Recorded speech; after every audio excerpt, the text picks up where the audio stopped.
این قصه به شما نشان می‌دهد چی طور بعد از واقعه کراکوس به پسرهای تاجیک در روسیه چه شد.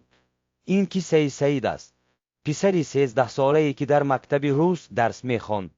بعد از واقعه 22 مارس سال 2024 همه چیز تغییر یافت. زندگیش به دهشت تبدیل یافت. سال 2024 ماه فوریه هنوز زمستان بود. مسکو سرد، ولی برای سعید همه چیز خوب بود. سعید 13 ساله بود. پسری عادی از کلاب، ولی اکنون در مسکو زندگی میکرد. با مادرش گلناره در خانه خرد کرایه‌ای در ناحیه بلولاوا زندگی میکردند. به خودجا آشخانه خورد، حمام خورد. پدر سعید دولت در تاجیکستان بود. پدر و مادر 4 سال پیش جدا شده بودند. دولت در تاجیکستان مانده بود. گلناره و سعید را به مسکو آورد زندگی کند. دولت ماه 10,000 روبل الیمنت میفرستاد. کم بود، ولی چیز گلناره در رستوران کار میکرد. ایدشویی، تازه کنی، کار سخت، ولی معاش مهنت ماه 45,000 روبل. سعید به مکتب میانه رقم 54 میرفت. صنف هفتم. درس میخواند. درسش میانه بود. نه خوب نه بد. روسی را خوب میدانست. در مسکو الکی 5 سال زندگی میکرد. دوست نداشت، ولی زیاد دوست پسر بودند.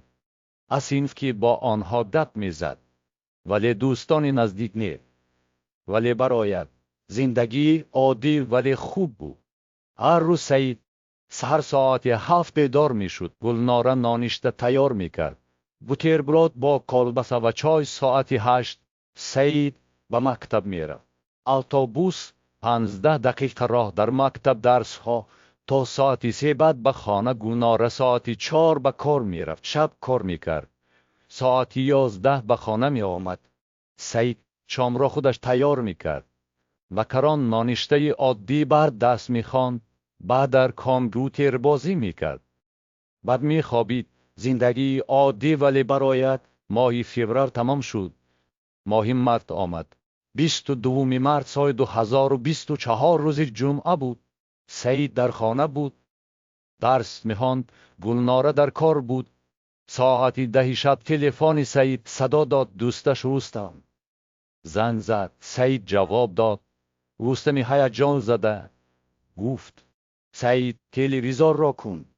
خبرها را بی. سعید تلویزیون را کشید.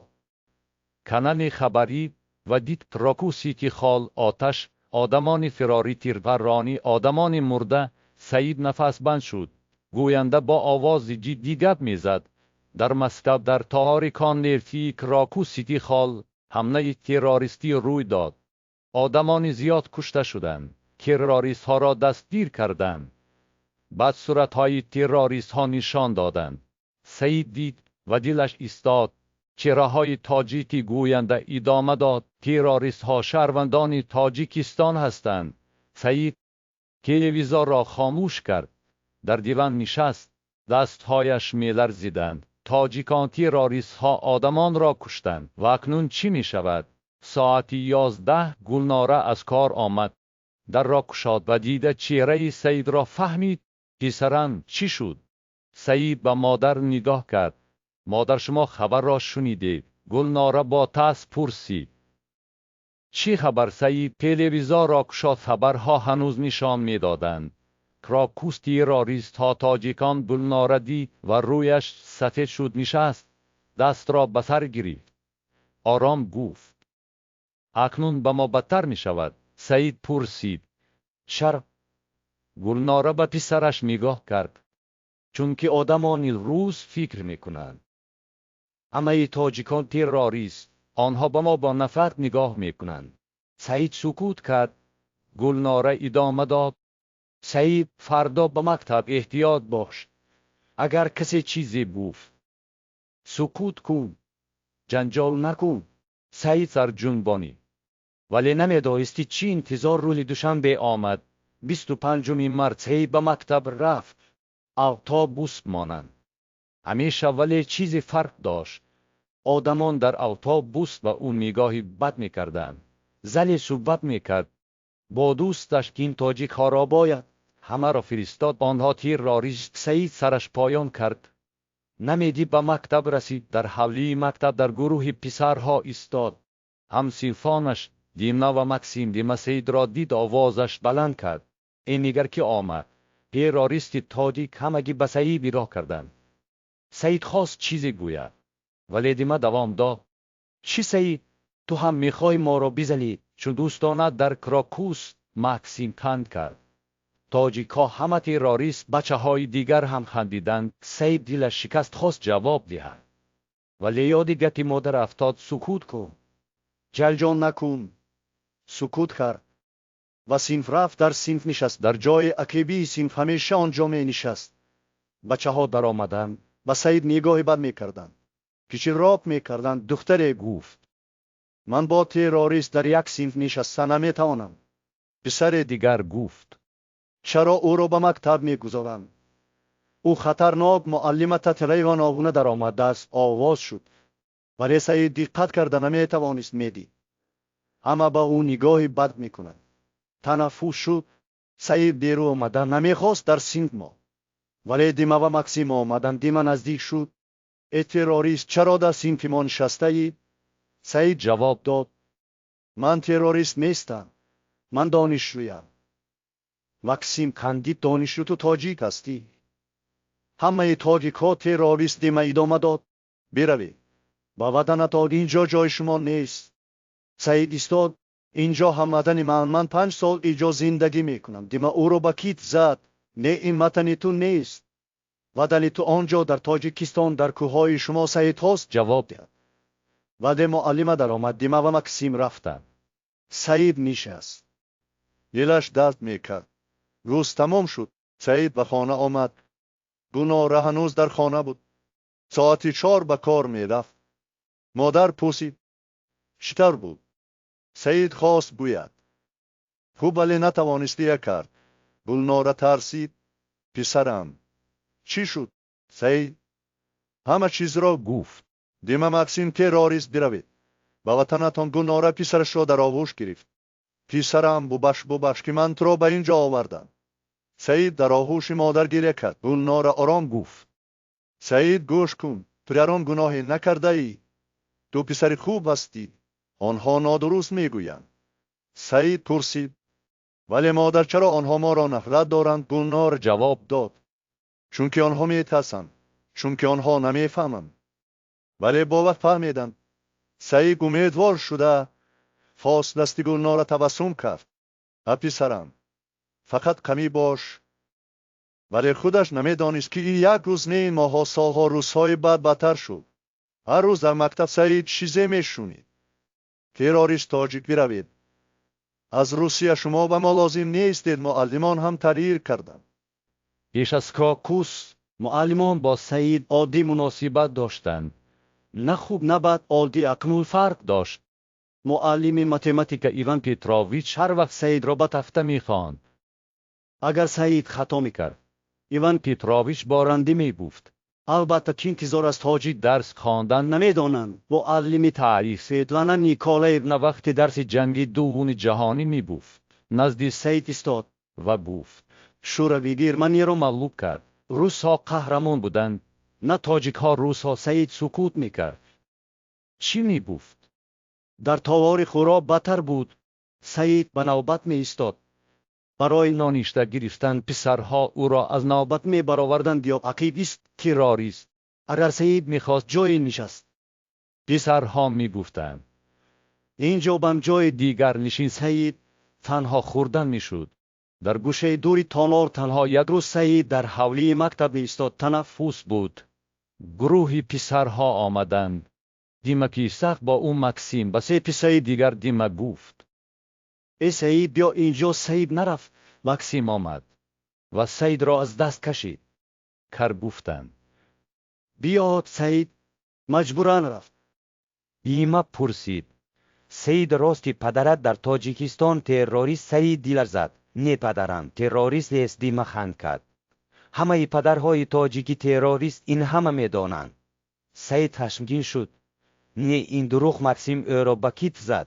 چی تروریست خورد خشم میکند؟ سعید دست مکسیم را دفع کرد. به من دست نگذار. دیما پیش آمد و سعید را به سینه زد. چی میکنی؟ میخواهی ما را بزنی؟ چون دوست داند در کراکوس سعید خواست جواب دهد، ولی دیما او را باز زد. سعید به عقب افتاد. پسرها خندیدند. معلم آمد. چی شد؟ اینجا دیما فوراً گفت ایرینا والریونا سعید مرا زد. معلم به سعید نگاه کرد. سعید راستی سعید ایستادن خواست. نه، من او را نزدم، او مرا زد. دیما اعتراض کرد. دروغ، او مرا زد. معلم به سعید سخت نگاه کرد. سعید بیا با من به دیرکتور میرویم. سعید خواست توضیح دهد، ولی معلم گوش نمیداد.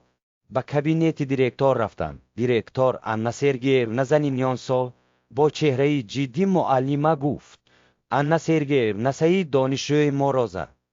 دیرکتور به سعید نگاه کرد. سعید چرا چنین کردی؟ سعید جواب داد من نکردم، دینا مرا زد. من فقط خود را حمایت کردم. دیرکتور سکوت کرد. بعد گفت سعید ما در مکتب ما زوراوری نمیپذیریم. تو برای 2 روز از مکتب راندگی میشوی. سعید دل شکست. ولی من گناهکار نیستم. دیرکتور قطعانه گفت. تصمیم من قطعی را به خانه. سعید با دل شکسته بیرون آمد. به خانه آمد. گلناره در خانه بود. روزی استراحت داشت. سعید در آمده مادر دید. پسرم چرا از مکتب بر وقت؟ سعید همه چیز را گفت. دیما زد. دیرکتور راندگی گلناره خشمگین شد. چطور راند؟ ولی تو گناهکار نیستی. سعید دیره کرد. میدانم مادر ولی کسی باوری نمی کند. گلناره فکر کرد و گفت سعید فردا من با تو به مکتب می آیم. با دیرکتور گپ می زنم. فردا گلناره با سعید به مکتب رفت. با دیرکتور گپ زد. دیرکتور سرد گفت پسر شما دانشجوی ما را زد. این حقیقت. گلناره اعتراض کرد. نه به پسر من زدند. او خود را حمایت کرد. دیرکتور جواب داد دانشجوی دیگر چیزی دیگر می گوید. گلناره پرسید شما کامera ها ندارید؟ کامera ها را بینید. دیرکتور سکوت کرد. بعد گفت کامera در آنجا نیست. گلناره فهمید آنها باوری کرده نمیخواهم. گفت انا سرگییونا التماس پسر من دانشجوی خوب. او هیچ وقت جنجال نکرد. دیرکتور خنک جواب داد ولی اکنون وضعیت تغییر یافت. بعد از کراکوس ما احتیاطکار باید باشیم. گلناره دل شکست. انا سرگییونا پسر من تروریست نیست. او پسر عادی. دیرکتور ایستاد. من میدانم، ولی شما باید بفهمید آدمان میترسند. والدان نگران. آنها نمیخواهند فرزندانشان با تاج کار در یک صنف باشند. گلناره چشمانش پر شد. پس چی کار کنید؟ به کجا رویم؟ دیرکتور آرام گفت من نمیدانم، ولی اگر پسر شما باز جنجال کند ما او را از مکتب برآورده میتوانیم. گلناره با سعید بیرون آمدند. در کوچه گلناره گریه کرد. سعید مادرش را دیده هم گریه کرد. 2 روز راندگی گذشت. سعید به مکتب برگشت، ولی همه چیز بدتر شد. اکنون همگی می‌دانستند سعید جنجال کننده. همه از او کناره‌گیری می‌کردند. در صنف کسی با سعید گپ نمی‌زد. تنها نشسته بود. در تالار خوراک کسی با سعید هم سفره نمی‌شد. تنها می‌خورد. در درس‌های ورزش کسی سعید را به کامنده نمی‌گرفت. همیشه آخری مانده بود. هفته‌ها گذشتند. ماهی اپریل، ماهی می، سعید هر روز به مکتب می‌رفت، ولی هر روز دشوارتر می‌شد. روزی در تالار خوراک سعید نشسته نانشته می‌خورد تنها، چون همیشه پسری کلانی از صنف نهم گذشت. طبق سعید را دید. تستنگ پای را زد. طبق افتاد. نانشته در زمین ریخت. پسر خند کرده اوف بو بشتی راریس ندیدم و رفت. سعید به نانشته در زمین نگاه کرد. او گرسنه بود. این نانشته او بود، ولی اکنون در زمین. سعید طبق را چیدن خواست. پسری نگهبان تالار آمد. قطعانه گفت ای تو زود تازه کن. سعید تازه کرد. ناگاه از حاجت خانه گریه کرده خواست. تمام روز در خجالت خانه نشست. درس ها را ندید. گریه کرد. شب به خانه آمد. مادرش در کار بود. تنها در خانه تاریک نشست. فکر کرد چرا من تروریست؟ من چی کردم؟ من فقط خواستم درس خوانم، زندگی کنم، ولی همه مرا نفرت دارند. ماهی ایون آمد. صنف تمام شد. سعید خرسند بود. دیگر مکتب نیست. تابستان استراحت و ده تابستان هم دشوار بود. در حولی خانه‌شان بچه‌ها بازی می‌کردند. سعید خواست بازی کند. آمد. پسرها او را دیدند. یکی گفت: نه تو بازی کردن نمی‌توانی؟ سعید پرسید. چرا؟ پسری دیگر جواب داد.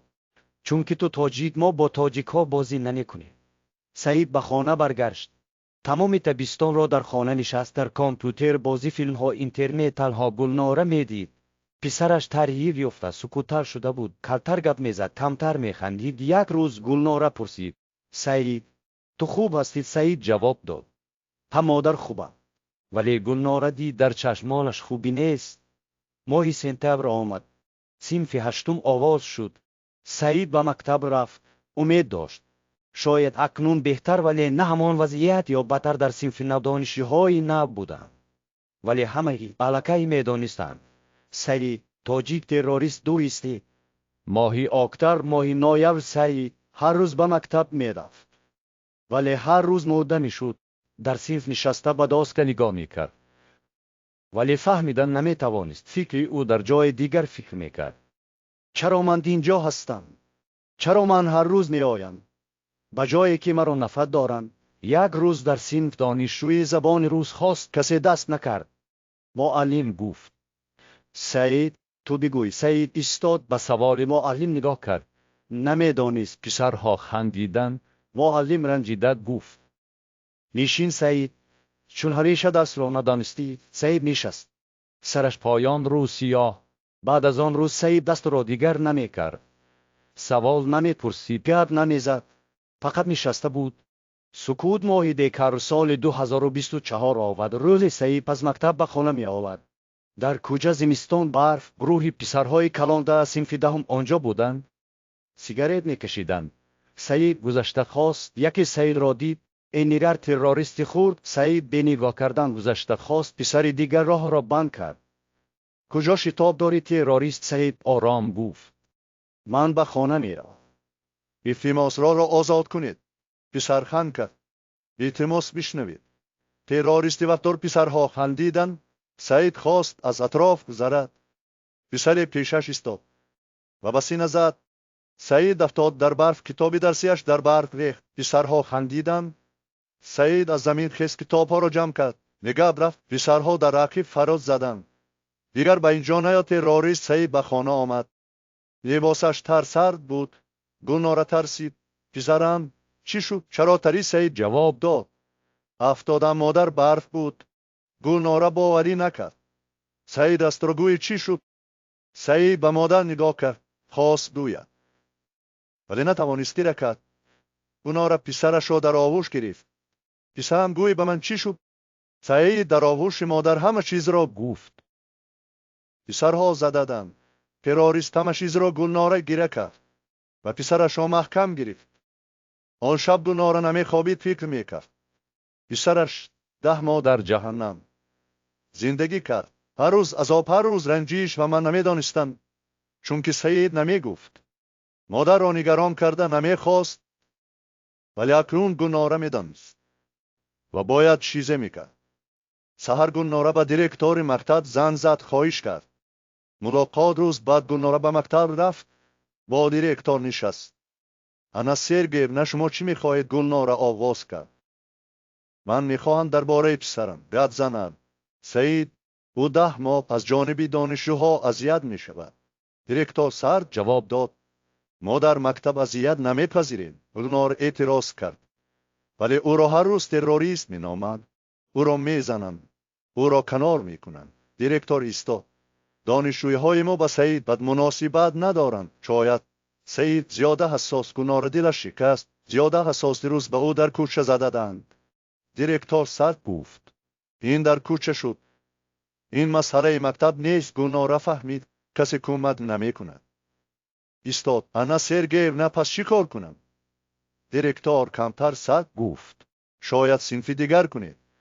مکتب دیگر. گلناره به امید کرسید. در مکتب دیگر فرق میکند. دیرکتور جواب نداد. گلناره فهمید در همه جا همین بیرون آمد. در بنچ مکتبش از دیره کرد. نمیدانست چی کار کند. و تاجیکستان برگرد. ولی آنجا کار نیست. زندگی دشوار در روسیه ماند. ولی پسرش هر روز میمیرد. ساعت 1 روز سعید از مکتب آمد. گلناره را در بنش دید. مادر شما چرا اینجا؟ گلناره ایستاد. سعید بیا گپ زنیم. و کافه خورد رفتم. نشستم. گلناره آواز کرد. سعید با دیرکتور گپ زد. سعید پرسید و گلناره جواب داد و کسی کمک نمیکند. سعید سرجنبانی میدانست. گلناره ادامه داد. سعید من میخواهم تو را از این مکتب برارم. مکتب دیگر دهم. سعید رنجیده گفت مادر در مکتب دیگر هم همین می شود. همه مکتب ها همین. گلناره میدانست راست. ولی چی کار کنه؟ گفت. سعید پس چی میخواهی کند؟ سعید به مادر نگاه کرد. مادر من نمیدانم. من تنها میخواهم که همه چیز چون پیش شود. پی از کراکوس گلناره دیدش شکست پسرم. ولی اکنون چون پیش شده نمیتواند. سعید میدانست. چند روز بعد گلناره تصمیم گرفت و پسیکولوگ مراجعت کرد. پسیکولوگ روسی بود که با مهاجران کار میکرد. اسمش الینه با سعید گپ زد. با گلناره گپ زد. بعد گفت سعید دپرسیا دارد. دو با پسیکولوگ بودن لازم معالجه. گلناره راضی شد. سعید هر هفته با پسیکولوگ رفته آواز کرد. با الینه گپ میزد. اول دشوار بود. سعید گپ زدن نمیخواست ولی الینه صبر داشت. آهسته آهسته سعید کشاده شد. همه چیز را گفت. مکتب بچه ها تروریست تنهایی در الینه گوش کرد و فهمید درس ها را داد. چطور با این زندگی کند؟ چطور خود را نگاه دارد؟ ماها گذشتند. ینوری سال 2025 فوریه مرد سعید هنوز به مکتب می رفت و اکنون کمی فرق داشت. گپ های بد را می شنید. ولی دیگر دلش آنقدر نمی شکست. تنها بود ولی دیگر نمی فهمید که این آخری دنیای الینه به او یاد داده بود. تو گناهکار نیستی. تو پسری خوب هستی. آنها خطا میکنند. نه تو. سعید این گپا را تکرار میکرد. بعد از 10 ماه پسیکولوگ سعید کمی بهتر شد. هنوز دشوار بود. هر روز دشوار ولی اکنون او میدانست چطور بایسته ایستادگی کند. ماه اپریل سال 2025 در صنف معلم نو آمد. معلم ادبیات. اسمش آریگا میخایلونا زنی جوان 31 ساله با چشمان مهربان. آریگا میخایلونا درس میداد. درباره ادبیات، درباره کتاب‌ها، درباره زندگی روزی درس داد. درباره تولرانسی، درباره فرقیت‌ها، درباره احترام گفت. بچه‌ها ما همه فرق داریم. ملت‌های گوناگون، دین‌های گوناگون، زبان‌های گوناگون، ولی همه ما انسان و باید یکدیگر را احترام کنیم. بعد به سعید نگاه کرد. سعید تو از تاجیکستان هستی راست؟ سعید ترسید. همیشه وقتی کسی این پرسید بد میشد. ولی جواب داد. آلیگا میخایلونا تبسم کرد. عجایب سعید بتوانی به ما درباره تاجیکستان گویی؟ درباره فرهنگ شما؟ سعید چشمانش کلان شد. کسی هیچ وقتی نخواسته بود. آهسته گفت میتوانم. آلیگا میخایلونا خواهش کرد. پس بیا بگوی. سعید ایستاد. به صنف نگاه کرد. اما به اون نگاه میکردند. آواز کرد. تاجیکستان کشوری کوهی. زیبا آدمان مهربان. در ابتدا آواز سعید میلرزید ولی بعد استوارتر شد. گفت درباره دوشنبه، درباره کوهها، درباره کلاب، درباره خانواده‌اش آریگا میخایلونا گوش میکرد و تبسم میکرد. دانشجوها هم گوش میکردند. بعضیها با دقت. وقتی سعید تمام کرد آریگا میخایلونا چپت زد. آخری سعید خیلی جالب. بعضی دانشجوها هم چپت زدند. سعید نشست. دلش زد. اولین بار کسی او را احترام کرد.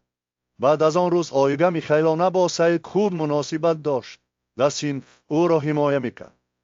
وقتی کسی چیزی بد میگفت آریگا میخایلونا منع میکرد. در صنف من احترام ناکی نمیپذیرد. سعید دانشجوی ما و ما او را احترام میکنیم. آهسته آهسته چیزی تغییر یافت. نه همگی نزود ولی چیزی دختری در صنف نصر روزی با سعید گپ زد. درباره درس پرسید. سعید ترسید جواب دهد ولی جواب داد. نصر تبسم کرد. رحمت سعید. این گپی عادی بود ولی برای سعید کلان ماها گذشت. یون آگوست صنف نهم آغاز شد. سپتامبر سال 2025 سعید اکنون 14 سال کلانتر قلیتر هنوز مشکلات است. هنوز کسی تروریست میگوید. هنوز دشوار ولی دیگر چون پیش نی. سعید اکنون دانشجوی دارد که گپ میزند. مثل معلمی دارد که حمایه میکند. اولگا میخایلونا پسیخولوژی دارد که کمک میکند. یلنا و مادری دارد که همیشه در کنارش گلناره. اکنون ماه دکبر سال 2025 سعید هنوز در همان مکتب هنوز دشوار ولی او مبارزه میبرد. هر روز مبارزه میبرد. یک روز اولگا میخایلونا درس میداد. درباره قهرمانان گپ میزد. گفت قهرمان تنها آن نیست که در جنگی. قهرمان آن کسی است که هر روز مبارزه میبرد. هر روز برمیخیزد. هر روز ادامه میدهد. بعد به سعید نگاه کرد و تبسم کرد. سعید فهمید و برای اولین بار از مدتی دراز تبسم کرد. این حکایه سعید بود. پسری که بعد از واقعه کراکوس زندگیش به جهنم تبدیل یافت. ولی او ادامه داد. تسلیم نشد. مبارزه بود و هنوز مبارزه میبرد. برای همه پسرهای تاجی در روسیه که همین مشکلات را دارند. شما تنها نیستید. شما قهرمان هستید. برای مادرها بچه‌هایتان را نگاه دارید. آنها را گوش کنید. برای آنها تغییر یافتند. پرسید چرا و برای همه احترام تالرانتی فهمیش. چون که بچه‌ها